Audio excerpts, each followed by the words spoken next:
ሰላም ጤና ይስጥልኝ ውድ የብስራት ቴሌቪዥን የዩቲዩብ ቻናል ተከታታዮቻችን እንደምን አላችሁልን የብስራት ፕሮግራማችን አሁን ጀምሯል በዛሬው የብስራት ፕሮግራማችን አትሌቶቻችንን ለምን ውድድር መጨረስ አቃታቸው በሚለው ርዕሰ ጉዳይ ላይ ቆይታ የምናደርግ ይሆናል ፕሮግራም አዘጋጅቶ ወደናንተ በማድረሱ መላኩ ወልደሰንበትና ያንተነ ታረቀ ከመላው የስቱዲዮ ባለሙያዎች ጋር በጋራ በመሆን አብራናችሁ ቆይታ የምናደርግ ይሆናል እስከ ፕሮግራማችን ፍጻሜ ድረስ አብራችሁን ቆዩ መሌ እንዴት አለ ሰላም ሁሉ ሰላም ሁሉ መልካም ዘር በአለ እንዴት አለ በአል ሰላም ማሪፍ ያለፈው አዲስ አመት በጥሩ ሁኔታ ተቀበለን ያስተናገድን ነው እንግዲህ አዲሱን አመት እንግዲህ ተቀበለን ዛሬ ብስራታን ሀዱ ብለናል የ2018 ያው የ20ኛው የዓለም አትሌቲክስ ሻምፒዮና በጃፓን መዲና ቶኪዮ እየተካሄደ ነው የሚገኘው ኢትዮጵያ እንደተጠበቀው ብዙ የጠበቀው ነው ያክል ድል ያገኘንበት አይደለም በተለይ ደግሞ በመንጠበቅባቸው ርቀቶች ላይ ሀያልነታችን ገሸሽ ብሏል በተለይ በ10000 ሜትር ሴቶችም ወንዶችም እንዲሁም በማራቶንም ውድድር እስከመጨረስ ያልቻልንበት ሁኔታ ተፈጥሯልና ዛሬ ታዲያ በዚህኛው ርዕሰ ጉዳያችን አድርገን መርጠነዋል የአትሌቶቻችን በተለይ ደግሞ ለምን ውድድር መጨረስ አቃታቸው በሚለው ርዕሰ ጉዳይ ላይ ምክንያቱስ ምንድነው የስልጠና ሂደታችንስ ምን ይመስላል በአጠቃላይ ውጤት ያጣንበት ምክንያቱስ ምን ይመስላል ብለን እነዚህን ጉዳዮች እያነሳን ቆይታ የምናደርግ ይሆናል ማለት እንግዲህ የኢትዮጵያ አትሌቲክስ ቡድን በቶኪዮ የዓለም አትሌቲክስ ሻምፒዮና ላይ የተሳተፈ ይገኛል በዚህ ውድድር ላይ እንግዲህ ወደ 12 ያህል ሜዳሊያዎችን ለማምጣት ግብ አድርጎ እንደተጓዘ ፕሬዝዳንቱ መግለጻቸው ይታወቃል ሆኖም ግን በከዛ በተቃራኒ መንገድ ነው አሁን እየተጓዘ ያለው ይሄ እቅዱን የማሳካት እድሉም እየጠበበ ሆኗል ይህ ብቻ አይደለም በዚህ ውድድር ላይ እንግዲህ አትሌቶቻችን ውድድሩን መጨረስ የማይችሉበት ሁኔታ እየተፈጠረ ነው ያለው የጨረሱትም አትሌቶች ቢሆኑ ውድድራቸውን የጨረሱበት ሁኔታ ወትሮ ከሚታወቁበት በተለየ ሁኔታ ነውና ይህ ለምን ሆነ ይህ የሆነውስ ዘንድሮ ላይ ብቻ ነው ወይ ብለስትል ብዙ የምታነሳቸው ጉዳዮች አሉና ይሄ ጉዳይ ደግሞ አሁን ላይ ለአትሌቲክሳችን ውጤታማነት ቁልፍ ችግር እየሆነ ይገኛልና በዚህ ጉዳይ ላይ ዛሬ ቆይታ የምናደርግ ይሆናል እንግዲህ በቶኪዮ በነበረው ቆይታ 5 ያክል የፍጻሜ ውድድሮች ተደርገዋል 2 የብር 1 የነሐስ ሜዳሊያ በድምር 3 ሜዳሊያዎችን ነው እስካሁን ያሉን እንግዲህ በማራቶን 1 የብር ሜዳሊያ ተገኝቷል እንዲሁም ደግሞ በ10000 ሜትርም በዮሚፍ ቀጀልሻ አማካኝነት 1 የብር ሜዳሊያ በ10000 ሜትር በተመሳሳይ በሴቶች ጉዳፍ ጸጋይ 1 የነሐስ ሜዳሊያ አስገኝታ እንግዲህ በ3 ሜዳሊያዎች ነው ያሉን እስካሁን እንግዲህ 10000 ሜትር ላይ በደም ተጠብቆ ነበር ምናልባት ተነፋፍቀናል ከወርቅ ሜዳሊያ ጋር ግን አሁንም መገናኘት አልቻልንም መቼ እንገናኛለን አሁንም ስራ የሚጠብቅ ጉዳይ ነው ምናልባት ወደ በኋላ ላይ ያነሳ ነው ለነዚህ መልስ የሚሆኑ ጉዳዮችን የምናነሳ ነው የሚሆነው ግን ዋነኛው ነገር ደግሞ በእጅጉ አስገራሚ የሆነው ነገር አትሌቶቻችን ውድድሩን አቋርጠው የወጡበት መንገድ በተለይ ማራቶን ላይ ሶስቱም አትሌቶቻችን ላይ ውድድሩን ሳይጨርሱ የወጡበት ሁኔታ አለ እንዲሁም የጨረሱትም አትሌቶቻችን በምን መልኩ ነው የጨረሱት ብዙ የሚነሱ ምክንያቶች አሉ ሙቀት እንደ ምክንያት ተደርጎ ይነሳል አሁን በአብዛኛው አትሌቶቹ ከጨረሱ በኋላ አንዳንድ ቃለ መጠይቆቻቸውን ስንሰማ ሙቀቱ አስቸግሮናል የሚል ሐሳብን ያነሳሉ ታዲያ ከዚህ በፊትስ የነበሩ ሂደቶች ምን ይመስላል በተለይ ከሙቀት ጋር በተያያዘ ከአየር ንብረት ከአየር ጸባይ ጋር በተያያዘ የሚሰሩ ስራዎች አሰልጣኞቻችን ምን አይነት ስራዎች ነው የሚሰሩት ለእንደነዚህ አይነት ምክንያት ይሆናሉ የሚለውን ጉዳይ በቅድሚያ ብንመለከተው መልካም ነው ያው ከውጤቶቹ ስንነሳ እንግዲህ እስካሁን የተደረጉ ውድድሮች በዋናነት ኢትዮጵያ ወርቅ አገኛለሁ ብርም ነሐስም ታገኝበታለች ተብሎ የሚጠበቀው ውድድር ማራቶንና 10000 ሜትር ነው በእነዚህ ውድድሮች የዓለም አትሌቲክስ ሻምፒዮና ላይና ኦሎምፒክ ላይ ኢትዮጵያ ትልቅ የገዘፈ ስም አላት በርግጥ በዓለም አትሌቲክስ ሻምፒዮና ላይ በወንዶች 10000 ሜትር ውጤት ከራቀን የቆየባቸው ጊዜያቶች 14 ያክል አመታት እና ረጅም ጊዜያት ተቆጥረዋል ነገር ግን ሴት አትሌቶቻችን በዚህ ርቀት ላይ ውጤት ነፍከውና ያውቁም ነበርና ዘንድሮ ላይ ግን መሆን አልቻለም ስለዚህ በእነዚህ ውድድሮች ላይ ለምሳሌ 10000 ላይ ስትመለከት ዮሚፍ ቀጀልሻ ሁለተኛ ሲወጣና ጉዳፍ ጸጋይ ሶስተኛ ደረጃ ይዛ ስታጠናቅቅ የጨረሱበት መንገድ ወርቁን ለማጣታችን ምክንያት የነበረው ምንድነው ውድድሩን እንዴት ጨረሱስ ብለስትል ሁለቱም ላይ ያየኸው የድካም ስሜት በተለይም አጨራረስ ላይ የነበራቸው ሁኔታ ስትመለከት ለምን መጨረስ አልቻሉም? እውነትም ፊኒሺንግ ችግር ነው። ሁለቱም አትሌቶች ፊኒሺንግ ላይ ጥሩ ሊባሉ የሚችሉ አትሌቶች ናቸው፣ ጉዳፍም ዮሚፍም። ነገር ግን ያን ብቃታቸውን ያ ጥንካሬያቸውን ግን በዚህ ላይ ውድድር ላይ አልተመለከትንም። በተለይም ጉዳፍ ጸጋዬ በጣም ጨካኝ የምትባል አትሌት ነች አጨራረስ ላይና ያ አቅሟ ግን ከርቷት ተመልክተናልና ያ ከምን መጣ የሚለውን እንግዲህ ወደ በኋላ ላይ እንመለከታለን። ወንዶች ማራቶን ላይ ስትመጣ እንግዲህ ባለፉት 2 ውድድሮች ምናምን ላይ እንግዲህ ኢትዮጵያ እንግዲህ ታምራት ቶላ 2022 ላይ እንደዚሁ ያመጣልን ነገር አለ። አማኔ በሪሶና ጎተቶም እንደዚሁ በማራቶን በዚሁ 2-4 አመት ውስጥ ወርቅ ያስገኙልን አትሌቶች ናቸው። ነገር ግን በዚህ ውድድር ላይ የተሳተፉት አትሌቶች በወንድም በሴትም ውድድሩን መጨረስ ያልቻሉበት ሁኔታ ተፈጥሯል። በተለይም ወንድ አትሌቶች ሙሉ ለሙሉ ውድድሩን አቋርጠው የወጡበት ሁኔታ አለ። ትግስት ከተማ እንደዚሁ ከሴቶች ውድድሩን ያልጨረሰችበት ሁኔታ ነው ያለው። እስከ መጨረሻው ድረስ እንግዲህ መሄድ የቻለችው ትግስት አሰፋ ነች። ነገር ግን ትግስት አሰፋ መጨረሻ ላይ ውድድሩን መጨረስ አጣ፣ ጉልበት አጣ፣ ውድድሩን ወርቁን ያጣችበት ሁኔታ ተፈጥሯል። በርግጥ ትግስት አሰፋ ባለፈው ኦሎምፒክ ላይም እንደዚሁ መጨረሻ ላይ ከደረሰች በኋላ ነው ውጤቱን ያጣችውና ከትግስት ጋር ተያይዞ እንግዲህ መጨረሻ አካባቢ ላይ ፊኒሺንግ አካባቢ ላይ ችግር እንዳለ እንዳጠቃላይ እንደዚሁ ዝም ብለ ልትወስድ ትችላለህ። ነገር ግን ያ እንደተጠበቀው ነው። ግን አሁንም ትልቁ ለትግስትም ቢሆን መከራ ከባድ የነበረው የአየር ጸባዩ ምንም ጥያቄ የለውም። በትግስት አጨራረስ ብቃት ላይም እንደዚሁ ተጽዕኖ መውሰድ ወስዷል ብሎ መናገር ይቻላል። እንደ አጠቃላይ አትሌቶቻችን በዚህ ውድድር ላይ ውጤታማ ላለመሆናቸው ዋናውና ቁልፉ ምክንያት ተደርጎ የሚወሰደው የአየር ጸባዩ ሙቀቱ ከፍተኛ መሆኑ። ሙቀቱ ብቻ ሳይሆን ሂዩሚዲቲው ከፍተኛ ነው። 50 ከ60 ከመቶ በላይ ሂዩሚዲቲ ነበረው ነው እየተባለ የሚገኘው። ያ ደግሞ በአትሌቲክስ ውድድር ላይ በጣም እጅግ በጣም አስቸጋሪ ነው። አትሌቲክስ ብቻ ሳይሆን በሌሎች ስፖርቶች ላይም ሂዩሚዲቲ በጣም ከፍተኛ ተጽዕኖ ያመጣል በፐርፎርማንስ ላይ በውድድር ላይና ያ ነገር ከፍተኛ ተጽዕኖ እንዳደረገባቸው ተመልክተናል። ስለዚህ እዛ የነበረው የአየር ጸባይ ነው የኢትዮጵያ ብሔራዊ ቡድንን ውጤት ያሳጣው ብሎ መውሰድ እና መደምደም ባይቻልም፣ ነገር ግን አሁን ላይ ግን አብዛኛውን ነገር ይሄ ጉዳይ ይወስደዋል። ይሄን ጉዳይ ስናይ ዘንድሮ ከተመዘገበው ውጤት አንፃር ብቻ አይደለም። ባለፉት 5 አመታት በኢትዮጵያ ብሔራዊ ቡድን ላይ ይሄ ችግር በጉልህ ተስተውሏል። በየውድድሩ ማግስት አትሌቶቻችንም አሰልጣኞቻችንም ሲመጡ የሚነግሩን ከሙቀት ጋር የተያያዘ ነው።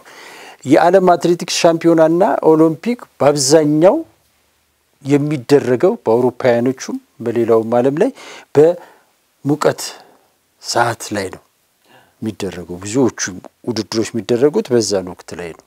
ስለዚህ ተመሳሳይ ታሪክ አለ እነዚህ ውድድሮች ላይ። ስለዚህ ተመሳሳይ ታሪክ ካለ እንዴት ነው እኛ መዘጋጀት ያለብን የሚለው ነገር ነው መፈተሽ ያለበት። እንግዲህ በዓለም አትሌቲክስ ሻምፒዮና ባለፉት የዘንድሮን ጨምሮ ባለፉት 5 ውድድሮች ላይ 5 ውድድሮች ላይ ከሴቶች 7 ከወንዶች 7 አትሌቶች ውድድሩን አቋርጠው ወጥተዋል። 2019 ላይ ሌሲሳ በማራቶን ባሸነፈበት ውድድር ላይ በሴቶች እንዳውኑ እንደ ወንዶቹ 3ቱም አቋርጠው ወጥተዋል።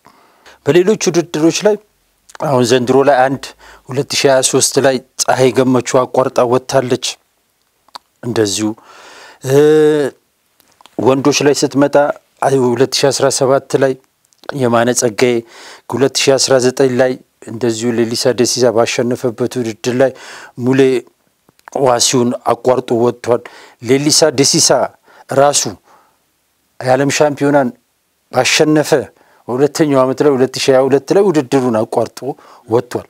ታምራት ቶላ ኦሎምፒክን ባሸነፈ ማግስት እንደዚሁ የዓለም ሻምፒዮናን ባሸነፈው 2022 ላይ አሸንፈው 2023 ላይ እንደዚህ ውድድር ያቋረጠበት ሁኔታ አለ። ዘንድሮ ደግሞ ሶስቱ አትሌቶች እንደዚሁ ያቋረጡበት ሁኔታ አለ። እንግዲህ ሙቀቱን መቋቋም አቅቷቸው እነዚህ ያቋረጡትን ነው እየነገርኩ ያለሁት።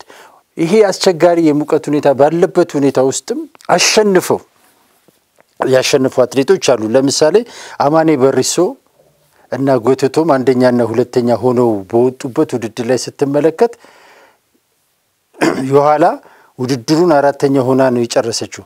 የኋላ ውድድሩን አራተኛ ሆና ስትጨርስ አራተኛ ቱታ መጨረሻ ቱታ ግን አታቀም ነበር። ውድድሩ አልቆ ሆስፒታል ተወስዳ ምናምን ከዛ በኋላ ነው የነቃችው እና ስንተኛ እንደወጣች ጠይቃ ያወቀችው። ስለዚህ ውድድሩን መጨረሱ ብቻ ሳይሆን አትሌቶቻችን ውድድሩን ከጨረሱ በኋላ ራሱ በምን ያህል አስቸጋሪና ፈታኝ ሁኔታ ውስጥ ውድድሩን እንደሚጨርሱ ከዚህ መገንዘብ ይቻላል። አትሌቶች ብዙዎቹ አትሌቶች መስዋዕት እየተደረጉ ነው። እንግዲህ ከዚህ ከሙቀት ጋር ምናምን ተያይዞ የሚመጡ አደጋዎች በጣም እጅግ ከባድ አደጋዎች፣ የእድሜ ልክ አደጋዎች ሁሉ ሊከሰቱ እንደሚችሉ አንዳንድ ሰነዶች ይናገራሉ።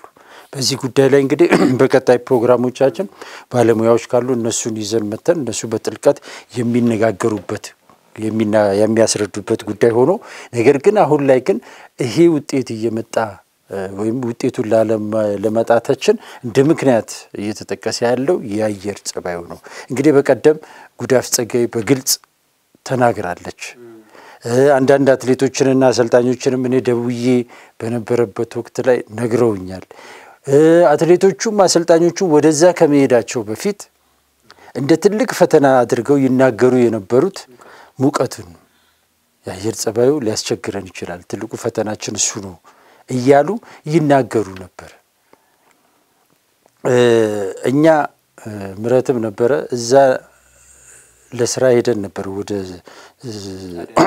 ለዝግጅት በነበሩበት ወቅት ላይ ኢንተርቪዎች ለመስራት ሄደን ነበርና በዛን ወቅት ላይ እንግዲህ አትሌቶቹ በፊት ጧት ከ12 ሰዓት በፊት ምናምን ነው ተገኝተው የሚሰሩት። ነገር ግን አሁን ወደ ቶኪዮ ለመሄድ ግን የአየር ጸባዩን ለመልመድ ብለው ግን አርፍደው 3 ሰዓት 4 ሰዓት ላይ ነው ወጥተው የሚሰሩት የነበሩ። ያን የሚያደርጉት ለምንድን ነው ብለን ፀሐዩን ሙቀቱን ለማግኘት በሚል ነው። ይሄ ዘንድሮ ላይ ተመልክቻለሁ። ያለፈው ዓለም ዋንጫ ኦሎምፒክ ውድድሮች ሲመጡ ሁሉ ተመሳሳይ ነገሮች እያረፈዱ የሚሰሩበት ሁኔታ አለ። እንግዲህ ኢትዮጵያ አሁን ላይ ያላት የአየር ሁኔታ በጣም ቀዝቃዛና የክረምት ወቅት ነው። ስለዚህ በዚህ ወቅት ላይ የሚወጣ ፀሐይ እዛ ካለው ጋር ምን ያህል የሚገናኝ ነው ይሻላል፣ ግን እዛ ካለው ጋር ግን የሚመጣጠን ነው ወይ ብለህ ስትል በፍጹም ማይሆን ነገር ነው። እና የተዘጋጁት አትሌቶቻችን እንዴት እንደሆነ እየነገርኩክ ነው። እንግዲህ ሙቀት ቦታ ላይ ለመዘጋጀት እዚህ ቀዝቃዛ ቦታ ላይ ሲዘጋጁ የነበሩ አትሌቶች ናቸው እዛ የሄዱት። የዛሬና ያደርገውና እንደዚህ አይነት የዓለም ዋንጫ የምናምን ዝግጅቶች ሲኖሩ በፊት ጊዜ ነብሳቸውን ይማር እነ ወልደ መስቀል ኮስትሬ በነበሩ ሰዓት እነ ይልማ በርታ እነ ሻምበል ቶሎሳ ቁርቱ አሰልጣኝ በነበሩበት ወቅት ላይ አትሌቶች እንደዚህ አይነት ታላላቅ ውድድሮች ሲኖሩ ኢቭን በጣም አሁን ኢትዮጵያ ውስጥ ቀዝቃዛ ነው ብያለሁ። ነገር ግን በበጋው ወቅትም ቢሆን እዚህ ያለው አዲስ አበባ ላይ ያለው የሙቀት መጠን ከምንሄድበት ጋር የሚመጣጠን አይደለም ተብሎ በአብዛኛው ጊዜ አትሌቶቻችን ከአዲስ አበባ ወጥተው መታራ ሄደው እዛ ሮጠው እዛ ተዘጋጅተው ወደዚህ ተመልሰው እንዲመጡ ይደረግ ነበር። ብዙ ውድድሮች ላይ ብዙ ዓለም አቀፍ ውድድሮች ላይ አትሌቶቻችን እዛ ነበረ በተለይም ማራቶኖች እንዲዘጋጁ የሚደረገው እዛ እየሄዱ እየሞከሩ ይመጣሉ ወደዚህ። እንደዛ አይነት ዝግጅቶች ያስፈልጋሉ። በተመሳሳይ የአየር ጸባይ ውስጥ አንድ ቡድን መዘጋጀት እንዳለበት ሳይንሱ ይናገራል። ያን የአየር ጸባይ ለመልመድ ደግሞ አንድ ቡድን ከአንድ ሳምንት እስከ 2 ሳምንት የሚወስድ ልምምዶችን በእንደዚህ ሙቀታማ በሆነ የአየር ጸባይ ባለበት ቦታ ላይ መሰልጠን አለበት ይላል።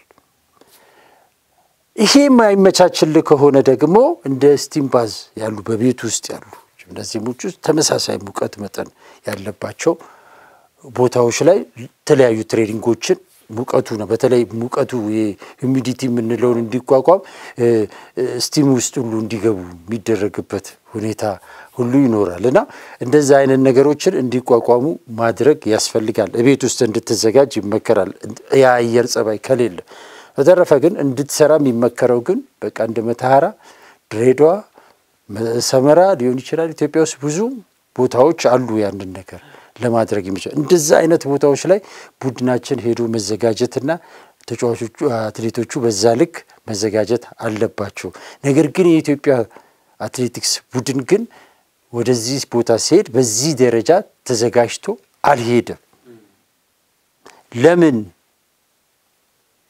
አትሌቶቹ እዛ ድረስ ሄደው እንደዚህ አይነት ፈተና እንደሚገጥማቸው ይናገራሉ አትሌቱ ይናገራል አሰልጣኙ ይናገራል አመራሩ ይናገራል ሁሉም ይናገራል ነገር ግን ደግሞ ያስፈልገው ቦታ ደግሞ ሄደው አይዘጋጁ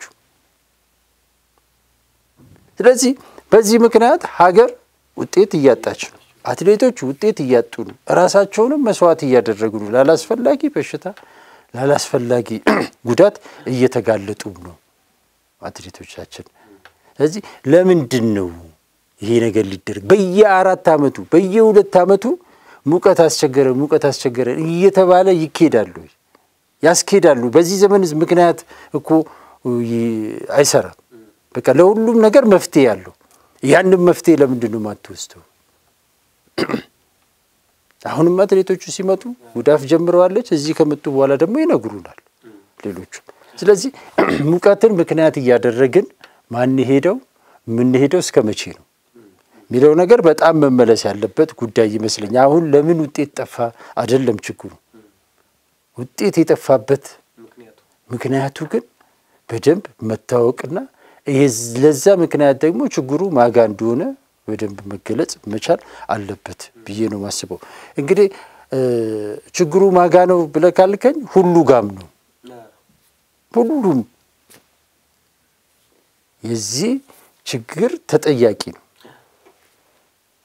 በዋናነት እንግዲህ በአሁኑ ሰዓት ኢትዮጵያ በዓለም አትሌቲክስ መድረክ ላይ ውጤታን በወጥነት እንዳትሄድ ከሚያደርጋት ቁልፍ ምክንያቶች አንዱ ተብሎ የሚነገረው የተረጋጋ ጠንካራ አስተዳደር አለመኖር ቁርጠኝነት አለመኖር ችግሩ እየታወቀ ችግሩን ግን ደፍሮ የሚነካ አመራር የለንም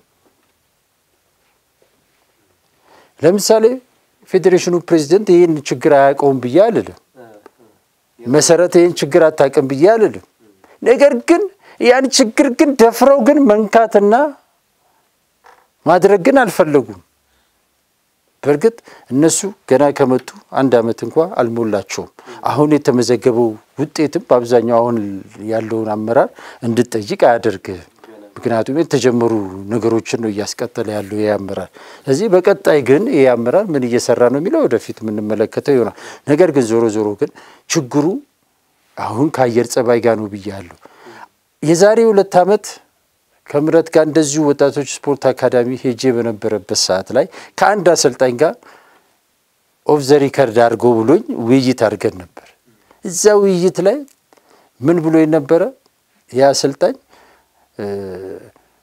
ምቾት ተፈልጎ ውጤት ተፈልጎ ገንዘብ ተፈርቶ እንዴት ይቻላል አሁን ላይ መላኩ አለኝ ችግሩን ንገረን ብለኝ ካልከኝ አለ አንዱ ውድድር የሚፈልጋቸው የዝግጅት ጊዜዎች አሉ እነዛ የዝግጅት ጊዜዎች በአግባቡ መሰራት አለባቸው አብዛኞቹ አትሌቶች አብዛኞቹ አሰልጣኞች ምቾታቸውን እንጂ ውጤቱ አያሳስባቸው ለምሳሌ አለ አሁን ምን ወዳደረው እዛ ነው አለ ሙቀት ቦታ ነው ሄደ ምን ወዳደር በወቅቱ ያለኝ ሙቀት ቦታ ነው ምን እየተዘጋጀን ያለነው ግን የቱ በረዶ ውስጥ ነው እኮ እንዴት ነው እዛ ሄደን ልንቋቋም ምንችለው አትሌቱን ከዚህ ወጥተክ ከአዲስ አበባ ወጥተ ስራ ብለ ስትሉ አይፈልግም አብዛኛው አሰልጣኝም ይሄን አይፈልግም ሳይንሱ ደግሞ ይሄን ያስገድዳል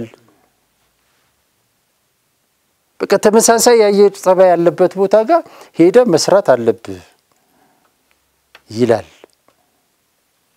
ስለዚህ እንዴት በዚህ ሁኔታ ውጤት ማምጣት እንችላለን? አንችልም። በቃ የሚመጣ ውጤት ካለም በግለሰቦች መስዋዕትነት የሚመዘገብ ውጤት እንጂ ሳይንሱን ተከትሎ ስራው የሚፈልገውን ነገር ሰርተን አይደለም ውጤትን የምናመጣው። አትሌቶች ተጽዕኖ ያደርጋሉ። ምቾታቸው እንዲጓደል አይፈልጉም እንጂ የትኛውም የዓለም ዋንጫና የኦሎምፒክ ውድድር ዝግጅት አዲስ አበባ ላይ መደረግ የለበትም ብዬ ባልልም፣ ነገር ግን ለዛ የሚያስፈልገው ዝግጅት ግን ከከተማ ወጥተን ግን መዘጋጀት ያስፈልጋል። ሁለቱ መጣጣም አለበት የሚል ነገር አለና ዋናዎቹ አትሌቶቹ አይፈልጉም፣ አሰልጣኞቹ ብዙዎቹ አይፈልጉም። ከዚህ ዕውቀት ጋር የተራራቁ ናቸው። በመሰረቱ ይሄ ፐርፎርማንስ ኤንድ ሪከቨሪ የሚባል ራሱን የቻለ ስልጠና ሙያ ነው። እዚህ እኛ ሀገር ላይ እንደዚህ አይነት ሙያተኛ አለ ወይ ብለህ ካልከኝ እኔ በአብዛኛው የለም ብዬ ነው የምለው። ፐርፎርማንስ ኤንድ ሪከቨሪ ተጫዋቾች አትሌቶች እንዴት ፐርፎርም ያደርጋሉ፣ እንዲያደርጉ ምን ይሰራሉ፣ ምን ይመገባሉ፣ እንዴት ያርፋሉ የሚል ራሱን የቻለ ትልቅ ሳይንስ። ከዛ በኋላ ደግሞ እንዴት ሪከቨሪ ያደርጋሉ ስራ ከሰሩ በኋላ ደግሞ ይሄን የቻለ ጥልቅ ሳይንስ የሚያውቅ ባለሙያ ኢትዮጵያ ውስጥ አለ ወይ ብለህ ካልከኝ እኔ በአብዛኛው አላቅም። ካለም በጣም ደስ የሚል ነው። ምናልባት እግር ኳስ ላይ ከጠየቀኝ አንድ ሰው እንዳለ አውቃለሁ እግር ኳስ ላይ። ስለዚህ አትሌቶች በደንብ ፐርፎርም እንዲያደርጉ ቶሎ አገግመው ወደ ውድድር እንዲመለሱ ራሱን የቻለ ጥልቅ ሳይንስ ዕውቀት ይፈልጋል። አትሌቲክስ ላይ ስንመጣ ሁሉ ነገር በጅምላ ነው የሚሰጠው። የስነ ልቦና ባለሙያውም የስነ ምግብ ባለሙያውም የፊትነሱም የቴክኒኩም የስትራቴጂውም ሁሉንም ጠቅልሎ የያዘው አንድ አሰልጣኝ ነው። እንዴት ነው በእንደዚህ ሁኔታ ዓለም በእንደዚህ እየተመራች አይደለም። ይሄ ዋና የአትሌቲክሳችን ችግር ነው። ሁሉ ጊዜም እንደምንናገረው እግሩ ኳሱም ሆነ አትሌቲክሱ በአጠቃላይ ስፖርቱ አሁን ላይ የሚፈልጋቸው ሙያተኞች አሉ። አንድ ሙያተኛ አይደለም። ኢትዮጵያ ውስጥ እንዳለ ሁሉ ነገር እየተቀለለ የሚሰራው አንድ ሰው በሌለው ዕውቀት በሌለው ልምድ። ስለዚህ ይሄ ነገር መፈተሽ አለበት ብዬ ያስባለሁ። በሚገባ ምናልባት እንደው ከስልጠና ሂደቶች ጋር ስታነሳ ምናልባት የሙቀቱ ነገር እንዳለ ሆኖ ይሁን እንጂ የአውሮፓውያን አትሌቶች ወደፊት እየመጡ እየተመለከትን በተለይ ደግሞ 10000 ሜትር ላይ ኬንያና ዩጋንዳውያን ከዚህ በፊት ተፎካካሪዎቻችን ነበሩ። ግን እነሱ ባለፈው ውድድር ላይ ባልነበሩበት ሁኔታ ግን የፈረንሳዩ አትሌት ነው የወርቅ ሜዳሊያው መውሰድ የቻለውና ምናልባት ከዚህ ጋር በተያያዘ እንደው የስልጠና ሂደታችንስ መፈተሽ የለበትም ወይ? ይሄ ነገር ለኛ እንዳላርማ አይሆነንም ወይ? ያለንበትን ደረጃ የሚያሳይ አይደለም ወይ? እንደው አብረን ብናነሳው እሱንስ። አው ምንም ጥያቄ የለውም እኮ አሁን ከምናነሳው ጋር እነዚህ እንግዲህ ንጽጽር ውስጥም የሚገቡ አልነበሩም አይደለ? በተለይ አውሮፓውያኖቹ እስከዛሬ ድረስ ኬንያኖቹ በየጊዜው ከስተታቸው ይማራሉ። እዚህ ኦሎምፒክ ላይ እዚህ ዓለም ዋንጫ ላይ በምንድነው ውጤት ያጣ ነው በሚል ይሰራሉ። እነሱ ለስራ ላይ ናቸው እኮ ኬንያኖቹ። በቃ ይፈልጉትን ታርጌት አያግኙት እንጂ በሚፈልጉት መጠን በየጊዜው አዳዲስ ነገር እነሱ ጋር ትመለከታል። ኢትዮጵያ ግን በተለመደው መንገድ ነው እየሄድን ያለነው። አውሮፓውያኖቹን ካየክ አፍሪካውያኖቹ እንዴት ነው የሚበልጡን? 5000 ላይ 10000 ላይ እንዴት ነው የሚበልጡን? ማራቶን ላይ ለምንድን ነው የበለጡን እያሉ እኮ እነሱ እየሰሩ ነው። በቃ ምንም ሌላ ነገር አይደለም። ተፈጥሮ ምናምን ከኛ የተሻለ ተፈጥሮ የላቸውም እነሱ። ነገር ግን ሳይንሱን ግን በትክክል ተግባራዊ ያደረጉት ሰርተው ነው የመጡት። አሁንም እዚህ ጋር በየጊዜው ራሳቸውን እያሻሻሉ የሚፈልገውን ነገር እያደረጉ፣ እኛ ደግሞ ከሳይንስ በተቃራኒ ነው እየተጓዝን ያለነው። ነገርኩ እኮ አሁን እዚህ ውድድር ላይ አትሌቶቹ በአየር ጸባይ ምክንያት እንግዲህ ቅድም የኋላ ነገርኩ እኮ ውድድሩን ጨርሳ ራሷን አታውቅም። ሆስፒታል ሄዳ ስንት ነገር ተመርመረ። እዚህ ደረጃ ላይ እስክትደርስ ድረስ ለምንድን ነው የምትጠብቀው አትሌት? ሌሎቹ ከሷ ብቃት በተሻለ ለምን ጨረሱ? እሷ ለምን እዛ ደረጃ እንድትደርስ ተደረገ ማለት ይሄ ሳይንሱን ጠንቅቆ አለመረዳት አለማወቅ ነው። በየትኛውም ስፖርት ዘርፍ ላይ እያንዳንዱ ስፖርት ዘርፍ የሚፈልጋቸው ሙያተኞች አሉ ብያለሁ። ለምሳሌ ስነ ልቦና፣ ስነ ምግብ፣ ፊትነስ ኮች፣ ፐርፎርማንስ ኤንድ ሪከቨሪ ባለሙያ ልጆች እንዴት ፐርፎርም ያደርጋሉ፣ ከዛ እንዴት ሪከቨሪ ያደርጋሉ። ቁልፉ ነገር እዚህ ጋር ነው ያለው። ይሄን ጥልቅ ሳይንስ የሚያቅ ባለሙያ አትሌቲክሱ ይፈልጋል፣ እግር ኳሱ ይፈልጋል፣ የትኛውም ስፖርት ይፈልጋል። ስለዚህ ይሄ ባለሙያ በሌለበት ሁኔታ ልጆቹ ፐርፎርማንሳቸውን ጠብቀው ለምን እንዴት መሄድ ይችላሉ? ስለዚህ ያለ ያስጠብቅላቸው የሚችለው እንዲህ አይነት ጥልቅ ዕውቀት ያለው ባለሙያ ማፍራት ስንችል ነው። የፌዴሬሽኖቻችን የአመራሮቻችን ትልቁ ስራ በዘርፉ ላይ የሚፈለገውን የሰው ኃይል ማፍራት ማብቃት ነው የነሱ ስራ። ከዛ ሲቀጥል ገንዘብ ማምጣት አይደል? ሌላ ነገር የለም። አይሮጡ አያሰለጥኑ አይደለም? ስለዚህ ይሄን ማድረግ ለምንድን ነው የተሳናቸው? እግር ኳሳችን ላይ ብትመጣ አትሌቲክሳችን ላይ ብትመጣ ያለው ችግር ይሄ ነው። የፐርፎርማንስና ሪከቨሪ ባለሙያ የሆኑት ዶክተር ተስፋዬ ብርሃኔ ኢትዮጵያ በአፍሪካ ዋንጫና በዓለም ዋንጫ ላይ ሁሌም መቅረት ከሌለባቸው ሀገራት አንዷ ኢትዮጵያ ነች። ግን ሁሌም ማትሳተፍ ግን ደግሞ ኢትዮጵያ ነች። ምክንያቱም ሪሶርሷን መጠቀም አልቻለችም። በቃ እኛ ጥሩ የአየር ጸባይ ጥሩ የአየር ንብረት ያለበት ሀገር ነው ያለነው፣ በተለይም አዲስ አበባ። ስለዚህ አዲስ አበባ ላይ መጥቶ ማንም የዓለም ቡድን እኛን ሊያሸንፈን አይገባም። ሌሎች ሀገራትም ይሄን ስለሚያውቁ ሁሉ ጊዜ ሲመጡ አርቲፊሻል ኦክሲጅን ይዘው ነው የሚመጡት። ረፍት ላይ እሱን ይነፋሉ፣ ጨዋታ መቋቋም አይቀቷቸው። የግብጽ ብሔራዊ ቡድን እዚህ ሲመጣ የግብጽ አላሊ ሲመጣ እኮ የዛሬ 8 ዓመት ምናምን ከጅማ አባጅፋር ጋር ሲጫወቱ እኮ መጥቶ ያረፉት የት ነው? ላይ ቀነኒሳ ሆቴል ነው። እዛው ቁጭ ብለው እዛው መዘጋጀት አለበት አየሩን ለመልመድ ብለው። ስለዚህ ዶክተር ተስፋዬ እንደውም የሚሉት ምንድነው በአሁኑ ሰዓት እግር ኳስ በጣም ንግድ ነው፣ ገንዘብ ነው፣ ለአትሌቶቹም ለሀገርም ብዙ ነገር የሚያስገኝ ነገር ነው። ስለዚህ ከመንግስት ጋር ተነጋግሮ እንደውም 5000 እና 10000 ሊይዝ የሚችል ስቴዲየም መገንባት ያለበት ሱሉልታ ላይ ነው። በቃ ኢትዮጵያ በየጊዜው ዓለም ዋንጫ ላይ መሳተፍ ትችላለች። ለዛም ያስፈልገውን ስራ መስራት ያስፈልጋል። አሁን እዚህ ጋርም ስንመጣ ኢትዮጵያውያን አትሌቶች እየሄድን የምናሸንፈው እኮ በተፈጥሮ በደንብ ባልሰራንበት የአየር ጸባይ እየተጠቀምን እኮ እየሄድን የምናሸንፈው። ነገር ግን ያ ደግሞ በደንብ ሳይንቲፊክ በሆነ ነገር በባለሙያ ታግዞ ቢሰራ ምን አይነት ውጤት ነው ልናመጣ የምንችለው?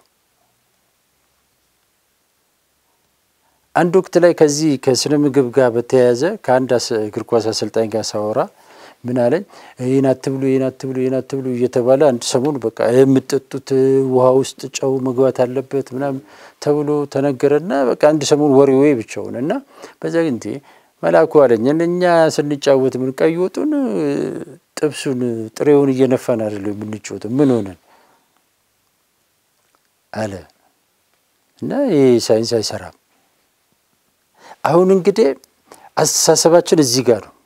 ከዘመኑ ጋር ለመሄድ በጣም ከባድ። አሁን እሱ ያን በልቶ የሚወዳደረው ከማን ነው? ከተመሳሳይ ደረጃ ጋር ሊሆን ይችላል። እዚህ ውስጥ ስትታይ ለውጡን ላታይ ትችላለህ። ወጣ ስትል ግን ለውጡን ምን ያህል እንደሆነ የምታየው ወጣ ስትል። ስለዚህ እንዲህ አይነት አስተሳሰብ መምጣት መለወጥ ካልቻለ አትሌቲክሳችን አሁን ላይ በማራቶንም በሌላው ዘርፍም ማንነት ተቀበት ምንም ምክንያት የለም። በቃ እነሱ ሳይንሱን ተከትለው እየሄዱ ነው። እኛ ግን ከሳይንሱ በተቃራኒ ነን ያለነው። በቃ ስለዚህ ይሄ አሁን ያልከው ነገር አውሮፓውያኖቹ እየበለጡን ነው አሁ በቃ የበለጡን በመንድነው ሳይንሱን ተግባራዊ ስራ አድርገው እኛ አሁንም ቢሆን እየተፎካከረን ያለ ነው በመንድነው ተፈጥሮ ባገዘችን ነገር ስለዚህ ያ ክፍተታውን እየጠበበ መጥቷል እኛ ቶሎ መንቃት ካልቻልን ይሄ የጅምላ ስልጠና ካላቆምን ባለሙያዎችን በአይነትና በጥራት ማፍራት ካልቻልን ልዩነቱ ወይም የበላይነታችን ታሪክ ሊሆን ይችላል በተለይ ደግሞ ማለት ነው በ10000 ሜትሩ 14 አመታት ቀላል አይደለም ከወርቅ ሜዳሊያ እኛ በዓለም መድረክ ላይ የገነንበት ስማችን የሚነሳበት ነው 10000 ሜትር ምናልባት የወርቅ ሜዳሊያውም በእኛ የበላይነት ነው ያለው እስካሁን ባለው ሂደቶች ውስጥ ግን ያን የወርቅ ሜዳሊያ ካገኘን 14 አመታት ሆኖናል 14 አመታት የተቆጠሩበት ለምን ከስተቶቻችን መማር አልቻልንም እንዴት 14 አመታት ተጠበቅን ለምን ያ ነገር ራቀን ምንስ መሆን አለበት ምናልባት ቀደም የእንትኑን የአየር ንብረት ወይም ደግሞ የአየር ጸባዩን ሁኔታ አንስተናል ይሄ ለነገ የማይባል ጉዳይ ነው በተለይ ደግሞ ካለን የኛ የተፈጥሮ ሁኔታ አንፃር ሞቃትም መካከለኛም ዝቅተኛም ያለበት ቦታ ውስጥ እንደመኖራችን ሄዶ የመስራቱ ነገር እንግዲህ ወደፊት ይሄን ነገር ያዩታል ብለን ተስፋ እናደርጋለን እንግዲህ አሁን ካለው ነገር አንፃርና እሱ እንዳለ ሆኖ ግን ይሄኛው ነገርስ እንዴት ነው መች ነው እልባት የሚያገኘው እንዴት ብለን ነው ወደ ውጤት የምንመለሰው የሚለው ነገር እንደማጠቃለያ ብናረጋው ምክንያቱም ይሄኛው በጣም ከነገ ዛሬ ይሻሻላል እየተባለ ግን እንደታመመ እየቀጠለ መድኃኒቱ ሳይገኝለት እየሄደ ያለ ይመስላል በተለይ ደግሞ 10000 ሜትር ላይ የምታወቅበት ርቀቶች ላይ ትንሽ ወደ ኋላ ትንሽም ብቻ ሳይሆን በደንብ ወደ ኋላ እየርንበት ያለው ሁኔታ ቀደም የአውሮፓውያኖቹን አነሳን አውሮፓውያኖቹ እየመጡ ነው እኛ ወደ ኋላ ቀርተናል ጠቅለል ለማድረግ ያክል መች ነው እንደው ምን መደረግ አለበት የሚለው ነገር እናጠቃለው በቃ አሁን የሚገባኝ ፈጣን እርምጃ ያስፈልጋል ታረዳ ፌዴሬሽኑ የቱ ጋር ነው ችግር ያለው ሁሉም በራሱ ልክ በራሱ ጫማ ልክ ከማሰብ መውጣት አለበት አይደለ እኔ ስፖርት ሳይንስን ስላልተማርኩኝ ስፖርት ሳይንስ መተግበር የለበትም እያልኩ መቃወም እንቅፋት መሆን የለብኝ በቃ እኔ የጎደለኝ ነገር ባንተ የጎደለን ነገር በእኔ የሞላን መሄድ የምንችልበት ነገር መፈጠር መቻል አለበት አሁን ኢትዮጵያ አትሌቲክስ ውስጥ ኢትዮጵያ እግር ኳስ ውስጥም ያለው ችግር ሁሉን ነገር በእኛ አቅም ልክ ማሰብ መወሰን ነው ትልቁ ችግር ስለዚህ ያመለካከት መቀየር መለወጥ መቻል አለበት በቃ ያለ ምክንያት አልተቀመጠም አይደለ አንድ ለምሳሌ አንድ ያሰልጣኝ ቡድን እነማንን ይይዛል ብሎ ሲባል የተለያዩ ሙያተኞችን አይደለም ይዘው እነዛ ሙያተኞች ያለ ምክንያት አልተቀመጠም አይደል በጥናት በምርምር ነው ስለዚህ ያ ሁሉ ነገር አንድ በአንድ መሟላት መቻል አለበት አትሌቱ ከዚህ ስርዓት ውጪ መውጣት የለበትም ማናጀር ምናምን የሚባለው አካል መቆም መቻል አለበት በቃ አንድ ቦታ ላይ የሱ ስራ የት ነው የተወሰነ ነገር አሁን ማናጀር ማለት አሁን ባለ በኢትዮጵያ ተጨባጭ ሁኔታ አሰልጣኙን ያዛል ተጫዋቹን ያዛል አመራሩን ያዛል ሁሉንም እዛ ሴክተር ላይ ያለ አሁን ተጽዕኖ ፈጣሪ ማናጀር ሆኗል ኢትዮጵያ አትሌቲክስ ላይ ወይ ለምን እሺ በግሉ ውድድር እንደፈለገ ያርግ ከአትሌቱ ጋር ነገር ግን ኢትዮጵያ ብሔራዊ ቡድን ላይ ሲመጣ ግን ሀገር ነች ሀገር ላይ ግለሰብ ሊያዝ አይገባም የሱ መብት እዛ ድረስ ሊሆን አይችልም ማንንም አትሌት ደግሞ ለዓለም ላይ ሄዶ ሊሰራም ሊኖርም የሚችለው ደግሞ ሀገር ስትወክለው ስለዚህ ሀገር በመታስቀምጠው ስርዓት ውስጥ አትሌቶቹም አሰልጣኞቹም መግባት መቻል አለባቸው አሁን ትልቁ የኢትዮጵያ አትሌቲክስ ችግር አሁን ላይ በተለይ ያለው ችግር አትሌቲክስ ፌዴሬሽኑ ጉልበት የለውም አቅም የለውም ስራ አመራሩ አትሌቶች ነው የሚያዙት ማናጀሮች ነው የሚያዙት ስለዚህ ይሄ መቆም አለበት በቃ ለአንደኛ ኢትዮጵያ ለምን 4 አመት አይደለም 10 አመት ለምን ውጤት አታጣም ስርዓት ከሌለ ያለ ስርዓት የሚመጣ ውጤት ማንንም ይፈልጋል ብዬ አላስብ በዚህ ስርዓት ውስጥ ማያልፍ አትሌትም ማናጀርም ኢትዮጵያ አትፈልግ ስለዚህ ያ ነገር መመለስ መቻል አለበት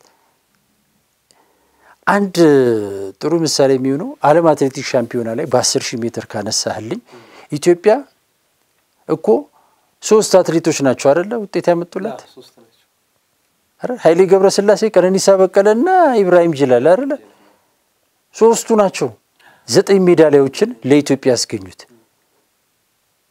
እንግዲህ አራት ሜዳሊያ ያገኙት ኃይሌ ገብረስላሴና ቀነኒሳ በቀለ ናቸው 4 ቀጥታ ውድድሮችን አሸንፈዋል ኃይሌ 6 ጊዜ ተሳትፏል አንድ ጊዜ ያ ካማቲ የሚባል መቶ በጠበጠበት እንጂ አምስተኛ እንትኑን ማግኘት የሚችልበት ውድድር ነበር ኃይሌ ስድስተኛው ውድድሩ ላይ ሁለተኛው ወጥቷል እንግዲህ በሁለት አመት ብትመታው 6 ውድድሮች ላይ ተሳተፈው ኃይሌ ገብረስላሴ ነው በኢትዮጵያ የዓለም አትሌቲክስ ታሪክ 12 አመት ሙሉ በድንቅ ብቃት ላይ የነበረ አትሌት ነበር ለምን ኃይሌ 12 አመት ሙሉ ባለም ዋንጫ ላይ መወዳደር ቻለ እንዴት ፐርፎርማንሱን ሊጠብቅ ቻለ ምንድነው የተደረገለት ነገር ኃይሌ ላይ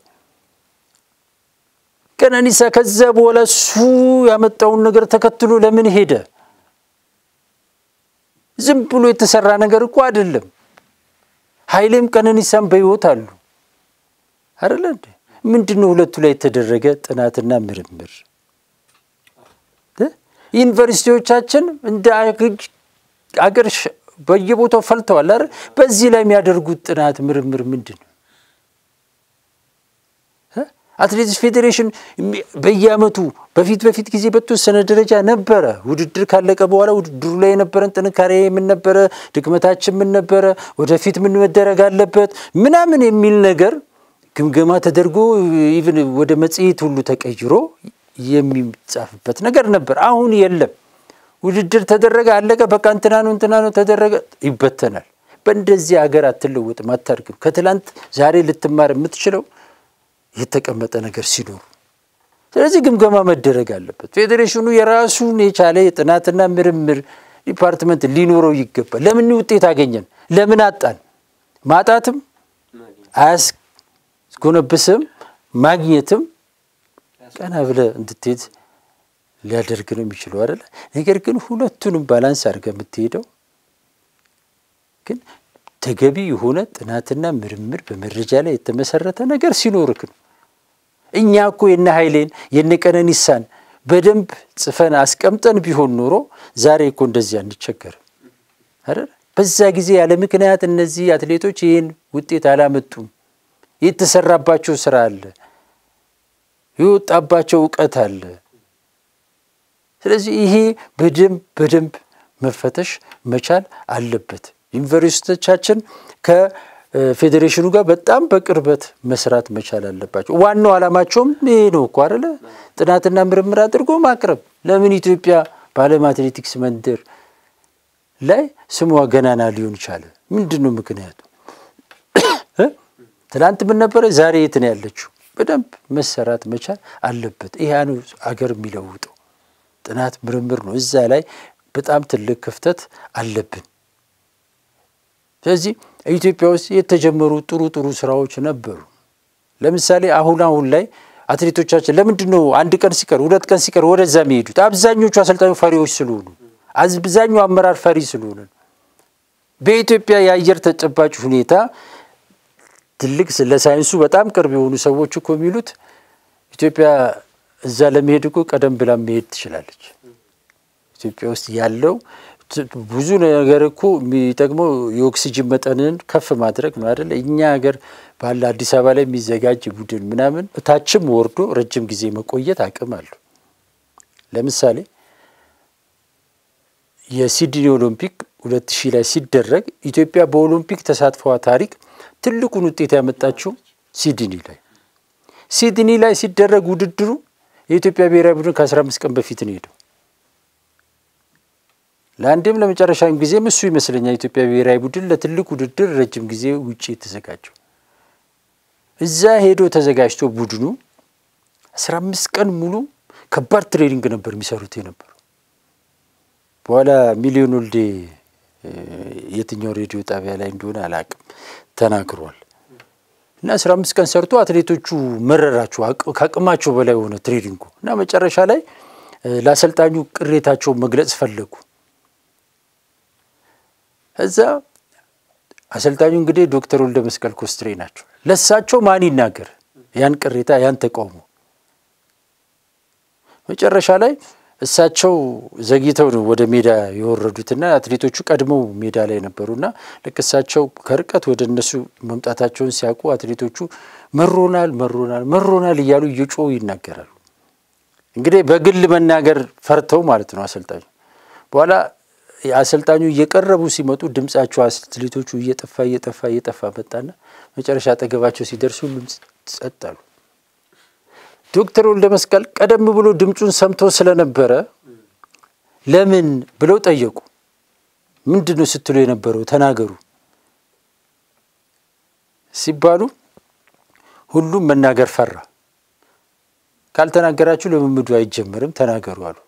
ዶክተር ወልደ መስቀል በእንደዚህ አይነት በጣም ከባድ ናቸው፣ ጠንካራ ናቸው እና አፋጠጧቸው ልጆቹን። መጨረሻ ላይ ሁሉም ኃይሌን ያየው ኃይሌን ሲያዩት እሳቸው በቃ ኃይሌ ተናገር አሉት።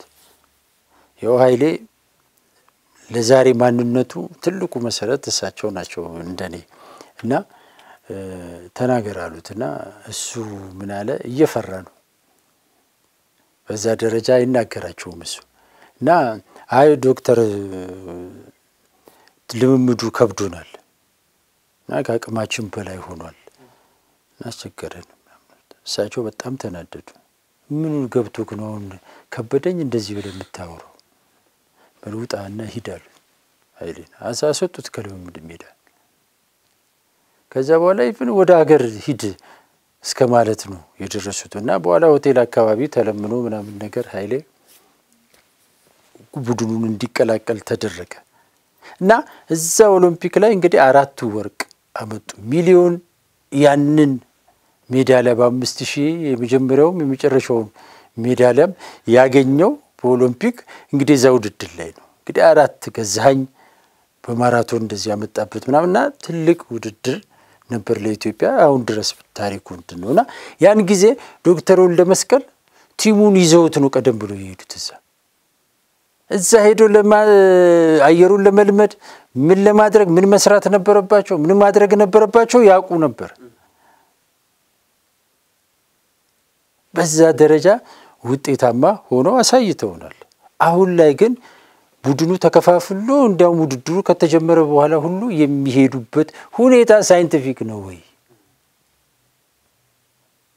ብለስትል ብዙ ጥያቄ የምታነሳባቸው ከሳይንሱ ጋር ትንሽ በእኛ ሀገር በተለይ በእኛ ሀገር ተጨባጭ ሌሎቹም ፈረንጆቹ እታች ዝቅተኛ ያሉት የዕለት እየመጡ ይጫወታሉ ይዘውት በመጡት አየር መጫወት ስለሚችሉ የኛዎቹ ግን እዛም ሄደው መቆየት ይችላሉ። ይሄ ቀይ ደም ሴል የሚባለው ነገር እስከ 90 ቀን የመቆየት አቅም አለው ኢትዮጵያ አትሌቶች ላይ ስፖርተኞች ላይ የሚል ነገር አለ ከሳይንሱ ጋር። እንግዲህ ሳይንሱን ወደፊት ባለሙያዎች ሲመጡ በደንብ ያብራሩታልና ይሄ ነው ትልቁ ቁልፉ ችግር ሳይንሱን የመረዳት የማወቅ በቂ ባለሙያ ታግዞ ያለ መሰልጠን ችግር ያመጣው። አሁን ምናልባት አሁን ላይ ትንሽ አትሌቶቹ እየሰሩ ያሉት ከአሰልጣኝ ውጪ ምናልባት ፊዚዮቴራፒስቶች አብረው እየሰሩ ጥሩ ነገር ነው። ልክ እንደዛ ሁሉ ሌሎች የሚያስፈልጋቸው በርካታ ሙያተኞች አሉና በዛ የተቀናጀ ስራ መሰራት አለበት። ዘርፉ ላይ ባለሙያዎች አልፈሩ። የኢትዮጵያ እግር ኳስ ፌዴሬሽንም የኢትዮጵያ አትሌቲክስ ፌዴሬሽንም የሁሉም ፌዴሬሽኖቻችን ችግር ዘርፉ የሚፈልገው ሙያተኞች በአይነትና በጥራት ያለ ማፍራት ችግር። ይሄ ለዚህ ክፍተት ዋንኛው ምክንያት ተደርጎ የሚወሰደው ይሄ ነው። ፌዴሬሽኖቻችን የሰው ኃይል ማፍራት ላይ ክፍተት አለባቸው ትልቅ ክፍተት። ስለዚህ ያ ክፍተት መሸፈን አለበትና በእነዚያን ክፍተቶች እየሸፈንን ቢሄድን ቁጥር በየዘርፉ ላይ ሙያተኞች በብዛት ባፈራን ቁጥር አሁን ምንላቸው ክፍተቶች እየጠበቡ የሚሄዱበት ሁኔታ ይኖራል። ያን ጊዜ ደግሞ ውጤታችን የተስተካከለና ያማረ ይሆናልና የግድ አትሌት እስኪሞት ድረስ መጠበቅ የለብንም። ስለዚህ ከዚህ ችግር መማር አለብን። ይሄ ዋንኛው የዛሬ ትኩረታችን ይሄ ነው። አትሌቶቻችን እየተጎዱ አሁን በቀጣይ ውድድሮች ላይ እዚህ ውድድር ላይ የነበሩ አትሌቶች ቀጣይ ውድድሮች ላይ ለመሳተፍ ምን ያህል ጊዜ ነው የሚፈጅባቸው ሪከቨር ለማድረግ? ማን ነው ሪከቨሪውን በደንብ የሚያደርግላቸው የሚሰጣቸው የሚለው ነገር መታሰብ አለበት። ስለዚህ እሱ ስለሆነ እዛ ላይ በደንብ መሰራት አለበት ያ ከተደረገ እንግዲህ ዳግም ወደ መድረካችን በብቃት ልንመለስ እንችላለን በደንብ ዙሮ አትሌቲክሱ ትክክለኛው መንገድ ላይ እንዳሌለ በደንብ የሚያሳዩ ነገሮች አሉ ታሟል ብሎ መናገር የሚቻላል ስለዚህ ለህመሙ ደግሞ መድኃኒት ፈውስ ይፈልጋል ይሄ ቁልፉ ነገር ያለው ደግሞ በዙሪያው ላይ ያሉ ባለሙያዎች ናቸው ስለዚህ ባለሙያዎች ኃላፊነታቸውን መወጣት አለበት ያው አንድ አይና ያለው ባፈራ ይጫወትም ይባላል የኢትዮጵያ በስፖርት ሲነሳ ምንመካበት ምንነግስበት የኢትዮጵያ አምባሳደሩ አትሌቲክስ ነው ስለዚህ አትሌቲክሳችን ደግሞ እዚህ ደረጃ ላይ መሆኑ በእጅጉ ያሳዝናልና ይሄንን ነገር በደንብ መረዳት ያስፈልጋል ወደ ክብራችን ደግሞ መመለስ አለበት ያው የለመርነው ነገር ስላለ ግዴታ መጠየቃችን አይቀርም የግድም ስለሆነ ምክንያቱም ያለን ብቸኛው የምንመካበት ይሄኛው ውድድር ስለሆነ ስለዚህ እንደዚህ አይነት ነገሮች ሲመጡ ለችግሮች መፍትሄ ለማበጀት ከስተቶቻችን መማር ቀድም ያነሳቸው ነገሮች ወሳኝ ናቸው አትሌት ቀነኒሳና አትሌት ኃይለ ገብረስላሴ እንዴት ነው የነገሱት እንዴት ነው በኮንሲስተንሲ ያን ያከላመት እነዛን የወርቅ ሜዳሊያዎች ለሀገራቸው ያበረከቱት ትልቅ መነገር ያለበት ወይም ደግሞ ትልቅ ለትውልድ አሁን ያሉ አትሌቶች በደንብ ሊፈትሹት የሚገባ አጠቃላይ በዛው ውስጥ ያሉ አመራሮችም ሊፈትሹት የሚገባ ነገር ያ ነው ሚስጥሩ ያለው እዛ ጋር ነው ስለዚህ ሌሎች ሀገሮች እኮ ያንን ነገር በብዙ መንገድ ሲሰሩት እንደነበር ተመልከተ አውሮፓውያን አትሌቶች አሁን የመጡበት መንገድ ከኛ የወሰዱት ነገር ብዙ ነበር ባንድም በሌላም በብዙ መንገድ የኛ ነገር ሲፈትሹ እንደነበር ከዚህ በፊት የተመለከትናቸው ነገሮች ያሉ ስለዚህ እዛ ያሉ ሰዎች እዚህ መተው ሲፈትሹ እኛ ግን ያለንን ነገር አለማወቃችን አሁን ላለንበት አሁን ውጤት ላለማጣታችን እንደ ምክንያት ሆኖ እየተነሳ ነው ዙሮ ግን በዙሪያ ያሉ ባለሙያዎች ራሳቸውን መፈተሽ አትሌቲክሱን የማዳን ትልቁ ኃላፊነት ያለባቸው እነሱ ጋር ነው ይሄን ኃላፊነታቸውን ከዚህ ጋር አንድ ነገር ትንሽ ነች ቀነኒሳና ኃይሌን አንስተናል አይደል ኃይሌ እንግዲህ 6 ዓለም ዋንጫ ሮጧል ብለናል ቀነኒሳ 4 ዓለም ዋንጫ ሮጧል በተመሳሳይ ቋን ጉዳፍ ጸጋዬ ስንት ዓለም ዋንጫ ነው 5ኛ ዮሚፍ ቀጀርቻ 5ኛ ለሜቻ ግርማ 5ኛ እንደዚህ እየተከሰቱ መጣ 5-6ኛ ኦሎምፒካቸው ዓለም ዋንጫ ውድድሮች ላይ እየተሳተፉ ከነ ኃይሌ ከቢያንስ ከቀነኒሳ የበለጡ ወዚህ ውድድር ላይ በመሳተፍ የሚበልጡ አትሌቶች አሁን ላይ አሉ ነገር ግን እነዚህ አትሌቶች ግን በዚህ ውድድር ላይ ለንጽጽር እንኳን ከሁለቱ አትሌቶች ጋር መቅረብ የማይችሉበት ሁኔታ ነው የተፈጠረው ለምን ይሄ ኮኑማውን ማነጋገር ያለበት አይደለም ለምንድን ነው እነዚህ አትሌቶች እንግዲህ አሉ ውድድሩ ላይ የተሳተፉ ጤነኛ ናቸው በየመድረኩ ላይ እየተገኙ ነው ነገር ግን ውጤት ማምጣት አልቻሉም ስለዚህ የቱ ጋር ነው ያለው ችግር የማን ነው ችግር ይሄ በደንብ መፈተሽ